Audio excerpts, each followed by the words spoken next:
A voice cries out in the darkness. Help me, they implore you. Unable to decline, you take up this side quest to explore Akihabara.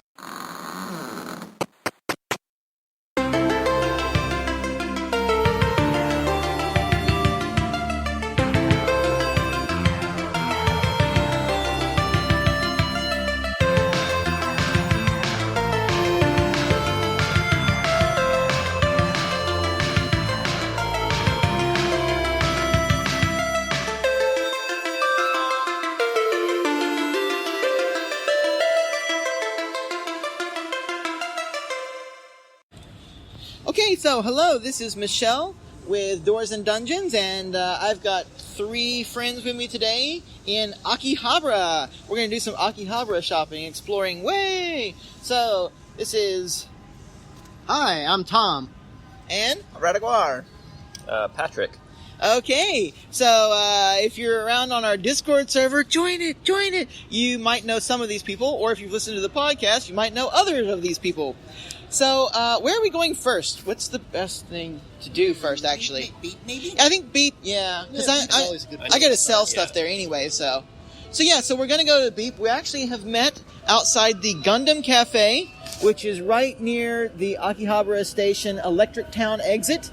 So if you ever come here, and there's an annoying trash truck that keeps playing music, that keeps walking past us.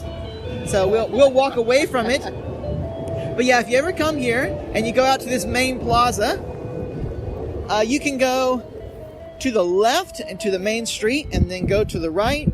And you keep walking down until you get to, let's see, which store is it? Traders, I think, where you turn. And then you can go down. You turn in at Traders and then go turn in at Traders and then basically go 1 block and turn right again. Yeah. And then you will pretty much pass right by Beep. Yeah, you can tell Beep because right across the street from it is Star Kebab, which is my favorite place to eat. So if you see Star Kebab, you know you're in the right place. Look for the little metal wall that has cute anime-ish girls character video game things on it, and walk down the steps into the dungeon, which looks scary, but it's not, I promise. No, it's amazing. Best store I've ever been to, I'd say. Probably my favorite store in the world. I was really so super pleased when they announced that they were opening that store, because when I first got here, it wasn't open yet. And I think about a year or almost 2 years before after I got here, it's when they opened. And they had been doing a lot of stuff online, and they were really famous, but they didn't have a storefront. And then suddenly they announced they're having a storefront, and I'm like, oh! The first time I went there, it wasn't even open yet or something, because I couldn't find it. Like, I found where it should be, but it wasn't there or something. So I went back and found it again later, and it's great. So that's where we're going to go now. Have you been there since the remodel? Yes, I went there last weekend, I think it was. I had a interview in the area, so I just stopped in there just to check. And I was like, oh, yeah. So, yeah, if you've ever been to Beep in the past, they have actually just barely, slightly, but effectively opened it up a little bit more. And there's now a few more rows and a little bit more space to move around in the back corner area. So they've got a few more, like more Dojin things, more American games for some reason. Import games they're trying to push that, and a few other things. So it's a little bit nicer than it was before. So if you haven't been, go back and check it out. The other thing that's really cool about Beep is it's right next door to the Suruga-ya GameCon, which is another really excellent store if you're looking for retro games. Although it's always very, very cramped and very, very hard to find things on their shelves because they just kind of toss it on there. Well, no, it's mostly in alphabetical order, but at least the stuff that most people will be searching for is more of the retro stuff, the retro PC Oh, yeah, no, I meant the retro PC stuff, sorry, yeah. The retro PC stuff is just, they just throw all the games on the shelf. And there'll be like games behind games, and you'll pick one up, and then 5 will fall over, and you'll freak out. It's very haphazard. But it's a good store. Yeah. Now, those two are my go-to places, along with Trader number 1. Yeah, so Trader number 1, we're going to come up past it here soon. There's this big, tall, black building. And then there's always like a bunch of events or some anime thing outside of it. Although there doesn't seem to be one right now. And then you go down past that, past soft map, you'll see Trader. And the Traders, their second floor is retro stuff. But then what a lot of people don't know is their... Is it the third or fourth floor that's the adult floor? Fifth floor. Fifth floor, okay. Yeah. And the fifth floor is excellent. Not only is there a lot of really great retro PC stuff there, but there's also this bargain bin where everything is 100 or 200 yen, and it's full of, like, Dojin games, mostly Toho, and also Dojin CDs, like really good arranged music CDs, all for 100 or 200 yen. Yeah. Really great values there. But you have to, like, walk past all the adult erotic games, so if you're not up for that, you know. You will see a lot of boobs. Yeah, lots of anime boobies. But they keep the retro games because it's all technically PC behind it. And they actually have a decent selection because a lot of people don't know it's there. Yeah, I didn't know about it. And so you can find some good little stuff up there. So that's something else to check out. So we'll catch up with you in a little bit. We're going to go walking on, and we'll see what would happen along the way. This is the music that plays outside of the beach shop, and I love it.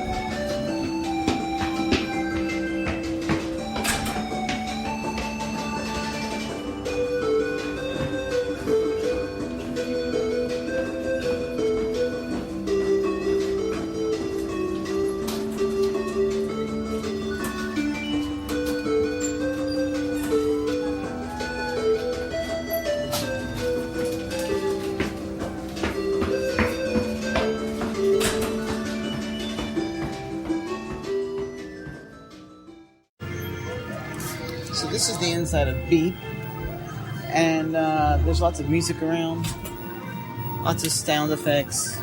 We got a bunch of PCs over here. Let's see what we got here. It's an Amiga 500, several MSX, Turbo R, PC-88 keyboards, X68000, got a PC-8801MA, FM Towns, it's a 68 running Dracula. 9801 RA running Gradius, looks like. We've got... There's a Towns Marty here. There's an FM Towns Marty, that's new. Yeah, that wasn't here last time. And there's an A1 GT, that's the top of the line MSX right there. Running a copy of Solid Snake Metal Gear 2, which it looks like it's a sample copy. Wow. Oh, wow. I wonder where they got that. Damn, that's got to be expensive. I'll bet. There's also, I love that they actually replaced their Super Cassette Vision with an original Cassette Vision as well. Oh, yeah. So that's kind of impressive, too. I never found Cassette Vision all that impressive, but it's still cool, like, from a historical perspective. Cassette Vision is basically the Atari 2600 of Japan. Remember that one anime where the old guy is, like, waxing nostalgic about his MSX? You always talk about it? Yeah. I noticed that Cassette Vision was on his list of the old guy that had that met at the host club that had all of the PCs. And I noticed Cassette Vision was in there, and I was like, really?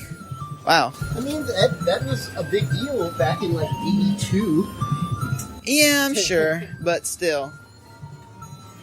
I was more intrigued by the fact that Master System was on there as Master System, because that was the re-release of the SG... I saw that as well. What is it? SG 3000, I guess? The re-release. Yeah. I'm pretty sure, yeah. Here as well.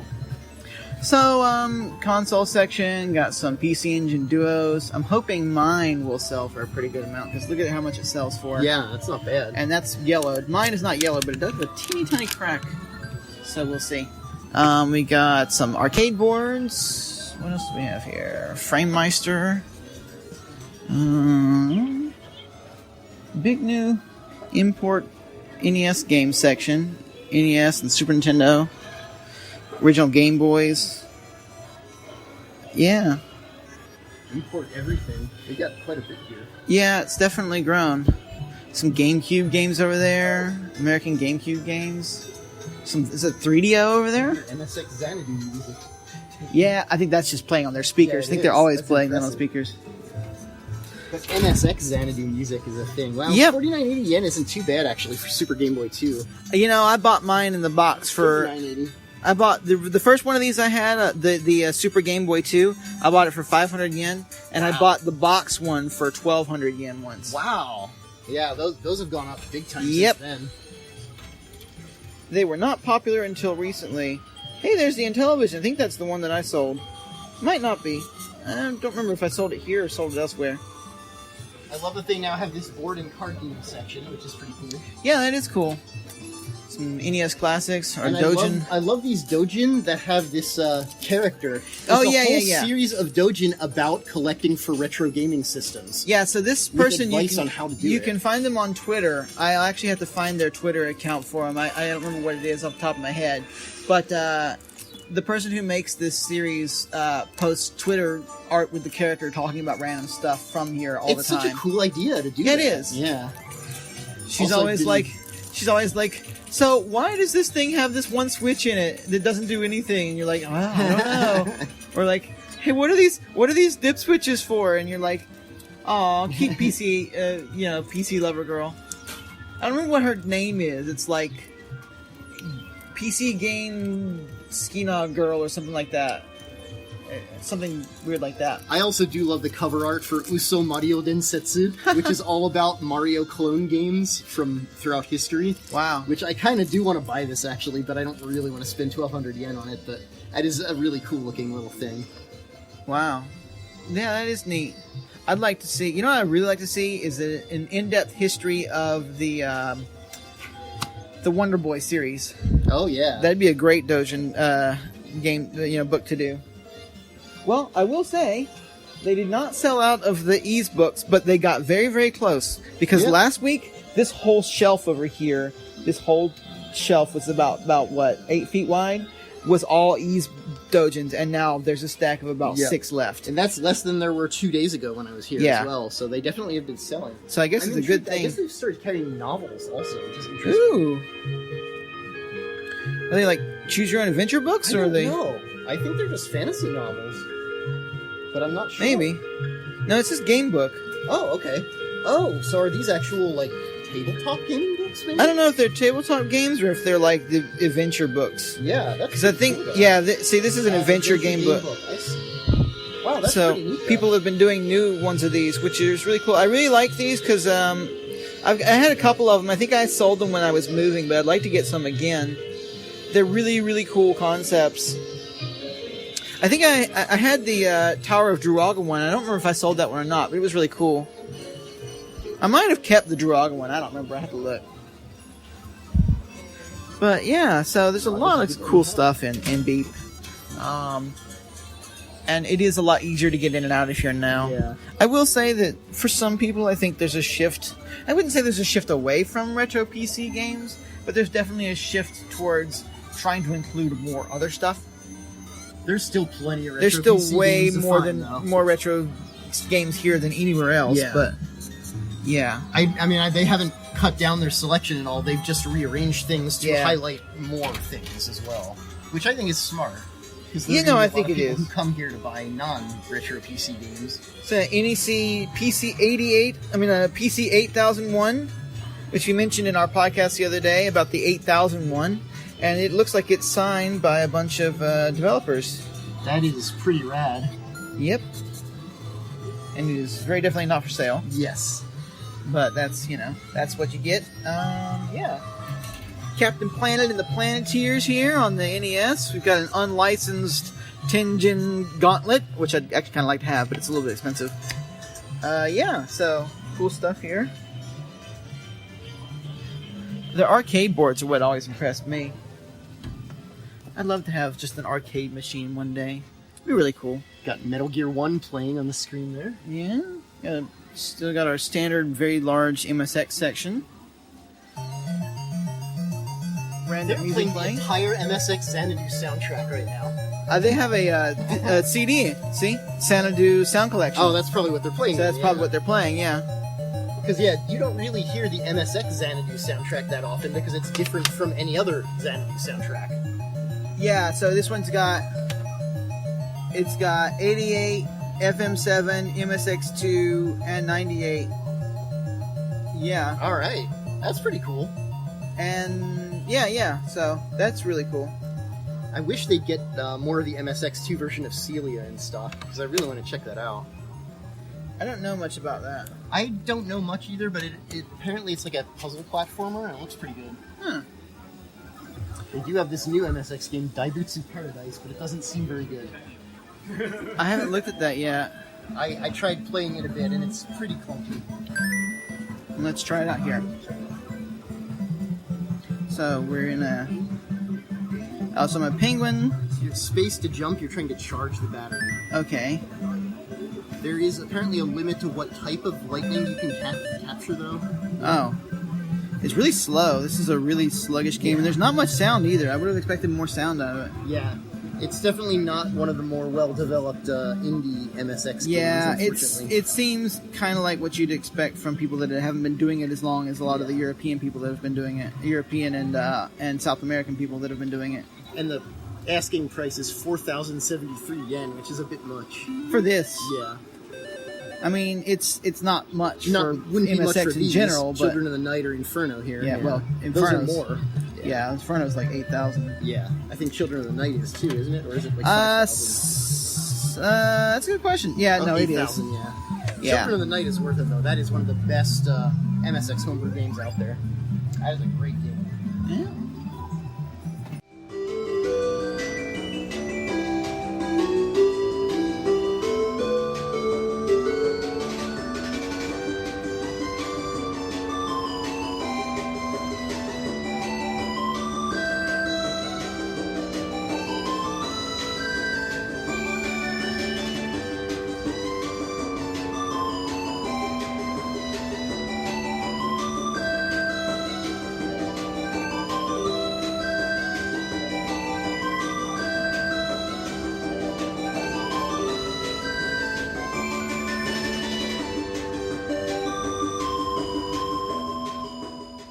Okay, so right beside the Beep store is Suruga-ya's gaming section. That's the Suruga-ya.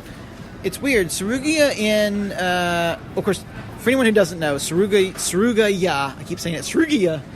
But anyway, Suruga-ya is a online gaming, otaku, everything kind of company. And they sell off a website, and they're based in Shizuoka City. And they opened up their first actual retail store 4 or 5 years ago in Shizuoka City. Then they greatly expanded it, and then they started opening them up in other places, and they opened up in Akihabara, except because Akihabara is so already built up, they didn't really have the option to just, buy out like a giant multi-floor building. So what they did was they opened up mini stores for every different type of thing. So there's one store for anime goods, there's one store for manga, and there's one store for games, there's one store for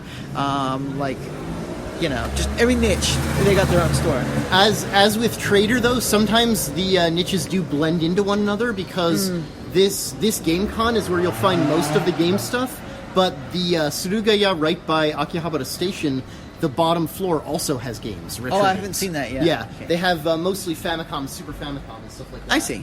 But yeah, they also have a pretty good selection there in addition to here. So you kind of have to check both if you're looking for that kind of stuff. The nice thing, PC stuff there, though. The nice thing about Suruga-ya is that in general, if they have it in the store, it's also available on their website. And what they do is, whenever you order something on their website, they'll hold your order, check and see if they have this item in stock at whatever store, then ship it to their main shipping store, and then ship it to you. You can sort of kind of in reverse use that to find out what's in the actual stores. Because if you go on the website, it'll show you sometimes this is available in store or this is only in our warehouse. I'm tempted to buy Death Stranding. I'm so tempted to buy it. And Yeah. it's 4,000 yen. I just never got into his stuff, so I'm not too worried about it myself. And it was in English, apparently. And that's, not too surprising these days, thankfully. There's a lot more English stuff now in the Japanese copies of things. Yeah. Hey, Demon's Blade. It's cool. Not for everybody. No.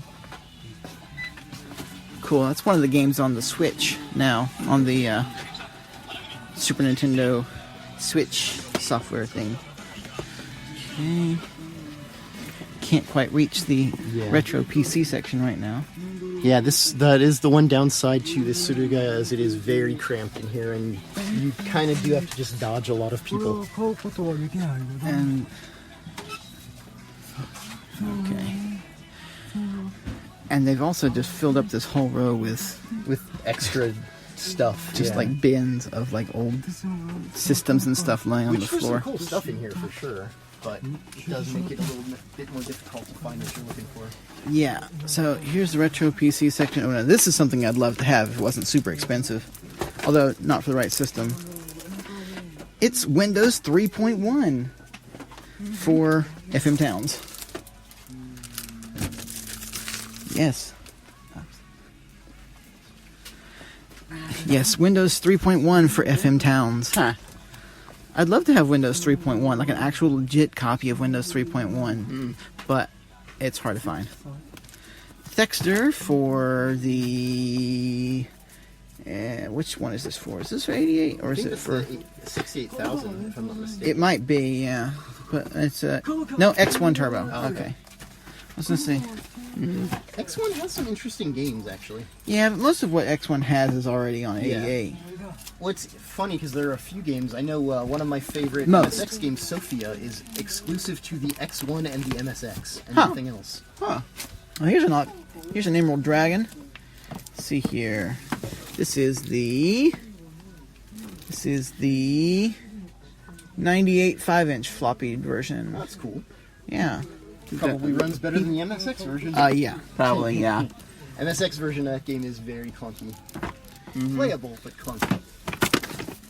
This is the annoying thing about the way they've got this set up, is that if you pick up one game, 5 others fall off the shelf. Because they just stack things 2 layers deep. And it's very, very frustrating. Well, also, you're trying to do it one-handed. That doesn't help. Well, yeah, but that's even so. Like, that came off from a higher shelf. Okay. Yeah. So, yeah, we'll see. Oh, no, that's... Okay, and even their signs don't stay on. Okay, cool. So, now that we've destroyed this store properly, here is a PC98 version of Tunnels and Trolls, Crusaders of Khazar, which is a game I'd actually really like to try out, but it's very expensive. Everywhere I've seen it, it's like 9,000 something yen. So no. Oh, wow. But I am really... PC98 version of Lord Monarch. Falcon. Oh, yeah, that's a interesting one. Lord Monarch. I've never really been able to get into that one. I tried. 2,200 yen is not bad, actually. But, There you go. Play it. It is missing the instruction manual. Ah. So that's a little unfortunate. You like Lord Monarch, don't you? Not really. It's an RTS, so I'm not really super into those. Love it either. This game. Elfleet, I believe Yeah. Patrick just bought that for 98, Oh. like at Beep, just a moment ago. Here's a Ease 1 for... I think that's MSX. MSX, Yep. which is not the best version. Not a bad version. I would like to buy this game, but I wouldn't like to spend 77, 80 yen on it. Which but game is this? This is Harry Fox. yeah. Yeah, I have Harry Fox Special, but I don't have this one, which is the Micro Cabin prequel to it. It looks like an early 2000s Flash animation. It's a very kind of great. It's a very old school Micro Cabin game. Yeah, Harry Fox Special is interesting because it's like an RPG where you're playing as an actual wild animal, and they're actually like hunters. Where if you wander too far, they'll just shoot you and kill you. And you'll get a game over. Now, see, this is something I'd really like to have, but I can never find it cheap enough. It's Diva, or it looks like Diva, but it's actually pronounced Diva. I found out one day for MSX2. Which is that's Story Diva 5 then, yeah. Yeah, and Story, because the way, if you don't know, the Diva series is released on multiple consoles. It's released on MSX1, MSX2, PC88, PC98, the Famicom. Fujitsu's, the Famicom. I think there's also a Sharp version. And each one of them is a separate story in the universe of this game series. So, like, the MSX is like story 2 or 3. The MSX2 is story 5. The 88, I think, is story 1. The Famicom is story 4, I think. And then later on they did a PC release that was like a summation of all of them, and also included a bonus story. And it's this weird mix of like side-scrolling platforming and space battle arrangement simulation. And it's really cool, but they're really hard and clanky and clunky, and some of them have English in them, full English in them, and some of them have full Japanese, depending on like the PC-98 can display kanji really well, so it's all Japanese. But the MSX and PC-88 are all English, which is odd. SimCity terrain editor for PC-98. Yeah, the SimCity games were really popular on this thing, actually. Dragon Attack. What is oh no, okay, that's not anything special. Yeah. So this is Suruga-ya. It's very tight and very full of a lot of good stuff. There's a boxed Panasonic A1ST up there. Which is actually my most desired system, because even though it's not the top of the line Turbo R, it's the nicest looking. Well, it's only 138,000 yen. Yeah. So. No, Which it is, in you can American money is what? You can get that cheaper at Beef. You can get it GT cheaper. Well, not boxed. Not boxed, that's true. But I don't care about the box. Boxed with everything, that's yeah. a fairly that is a understandable price. Standard price for but that. But then, when you think about that, that's what, $1,200? Yeah, that's way more than I'd want to spend on it, especially since you can get it not boxed for half of that. Yeah. So, yeah, there's an Atari 800 up there. Jaguar. Yes, good old Jaguar. And Intellivision. There's an American box Super Nintendo, which I'd actually really like to have, but I'm not going to pay that much for it. Oh, got PlayStation VR up there. That's cool. Yeah, that's actually kind of fun, PlayStation VR. Yeah. It's a copy of Dracula X for the X68000 way up top, which I'd love to have one of these days. Oh, look, there's a PC-98 Uno up there. That's cool. I do love that game. I would love for someone to take the modern translation or even take the PC, like Windows PC translation that was done and insert it into the 98 version of the game, because the 98 version of the game is really cool. I mean, it's obviously way more X-rated than the remakes, but still. Televide Advance. Play Game Boy Advance games on your TV. That's pretty cool. It was a weird little hack thing. I think you have to open it up and insert a little cable and then close the shell again. But there's this dude that's been developing this like RGB connector for Game Boy Advances that he's come up with, and not RGB, but it's essentially grabs RGB and outputs it to HDMI, and but you end up having to replace like parts to do it. But I think he sold a bunch of them. I don't remember. Clearly, anyway, what you want from here, Dragon most of all, Buster though, is the Bina. You want the Bina. The Bina? Yeah, I don't even know what that is. Not a clue. It's some kiddie game system like the. Oh, they got Dragon Half. Wow, they're asking way more for Dragon Half than Beef did. Where? Back there, 3,800 yen or 30 yen. Yeah, Dragon Buster for the X68000. Looks like X68000. Interesting version, I bet. Yeah, probably runs better than some of the other versions. Yeah. I actually really like the MSX version of it, even though it is kind of gimped, mostly for just the really awful animations that are hilarious. The one-handed climbing animation is incredible. Yeah, well, that game was always janky. Yeah. Always has been janky, always will be janky. It's fun, though. I actually quite enjoy the MSX version. It's also easy, which apparently none of the other versions are, but the MSX version is, like, dead easy. This giant box here that weighs like 5,000 pounds is Microsoft Windows version 3.1 for the FM Towns. Wow. And, I did not know that was a thing. I would love to buy a real copy of Windows 3.1, but I can't find one remotely cheap at all for like the 98. But I would like to have that at some point. I mean, I've got discs for it and everything, but I don't have like an original real copy of it. So, whatever. But yeah, this is Suruga-ya, and it's a really big selection, so check that out.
So now we're in Traders on the 5th floor, which is adult aero games, boobs galore, and in the back corner, Retro PC Soft, which is a surprisingly good selection of Retro PC Soft.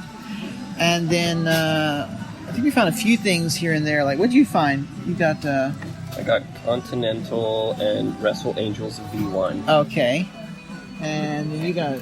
I got the PC, Windows PC version of Galaxy Angel Eternal Lovers. Cool. And you got... And I actually went... There's also the bargain bin up here, Yeah. which has some very odd assortment of stuff. I got the soundtrack to the Ankake Spa Toho game that preceded Scarlet Curiosity. I can't read the kanji. Yeah. But I also got this, Could There Nearby Be You by You? Which, it's 100 yen, so I have to buy it just for that name. It looks like Looks it's like cool a music art, though, CD too. or something? I think so. Yeah. Yeah. I think so. It might actually be a game, but I think it's... No, it's a music Yeah, I was CD. going to say, it's got tracks. It probably has a little art book with it, too, though, or something. So that's Yeah. kind of cool. And- And F First Fan Disc, a prelude to the story F, A Fairy Tale of the Two. Oh, I'm a big yeah. fan of F by Minori. Okay. So this is also 200 yen for the full boxed edition, so of course I gotta grab that. I found a semi-Yuri game that's on PS2. I have it on PS2. Like a special box edition limited thing. And then, but I found the Windows version with like all the contents but no box. And then I also got I don't remember what the other thing was. And then I also got a Link's Awakening fan strings arrangement CD. So that's cool. There are so many anime boobies all over the place. It's kind of incredible. But there's some also good stuff in here. Just walk around with like a blinders. I mean, they like vision, like goggles that will just like filter out all. That you'd be filtering out They can almost everything here. And that would be the amusing part of it. You just see like white boxes. It's like filters out everything, so it's just nothing but white boxes, and then like one wall of stuff that's actual real stuff. Yeah. It'd be kind of cool if they had like little sensors inside all R18 things, where it would like send a signal to the glasses so that it would filter out anything R18. It'd be kind of amusing. You'd feel like you'd be like walking blind through this store. But anyway, that's Quartet. That's actually a pretty game. This was made by No, I was thinking developer for a second. no, That's yeah. Quintet. My bad. Yeah, no. One more. Very different. Now, this is a developer called Little Witch that does really, really, really great art for their games. That is cool art, I gotta say. And actually some really interesting stories. And several of these games got translated. Romanesque, I think, Little Witch Romanesque got translated and something else. Oh, here's something by Innocent Gray. Oh, yeah, this game. Okay. Cartagra. Cartagra. This company is the same people that do the Flowers game that I really, really like. But I've never looked at this game. It looks slightly Yuri, but also very, very R18. And it looks like it also has a male character as well. So I've never tried it out because of that. But yeah, so it's yep. That's what Trader's 5th floor is like. Now the 2nd floor has retro, like, you know, your Famicom, Super Famicom, all that kind of stuff, like your console games. And they've also got a section of English releases, like modern stuff, like Switch and that kind of thing. And it's actually where I have to buy all my American games because it's hard for me to order them sometimes. So it's a little bit of a markup, not a huge markup, but they do often have a good selection. So I like to check that out every time I go. So that's Traders.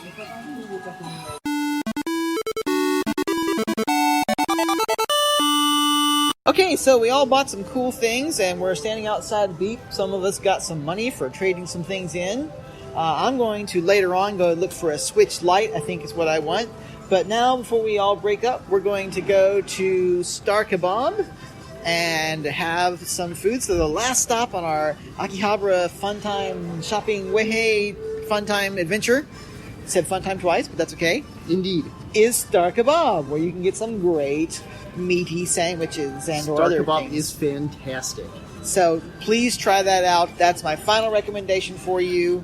And we didn't go to Super Potato because Super Potato is overpriced and not that good. Yeah. So don't bother. Kaden no Kenshan is cool. That's That is another true. place We I didn't would get recommend. there, but if you do ever get a chance, go find it. It's on the other side of the It's like across the street from the station. Is like if you look at the train tracks going over the kind of raised up over the town. It's by the KFC. Yeah, find the KFC, and it's right across from there. It It's looks in the like radio department store. yes, called. it looks like just a weird shopping mall hallway thing with like a guy selling smartphones and stuff like that. But if you go down there, you can find some amazing like homebrew hardware stuff, and it's really cool. that whole shopping center feels like it came out of like the 1950s or Yeah. 1960s. So It probably did, honestly. It did, yeah. So that was Akihabara. Hope you enjoy, and goodbye, everybody. Bye. Goodbye. See you, everybody. Take care.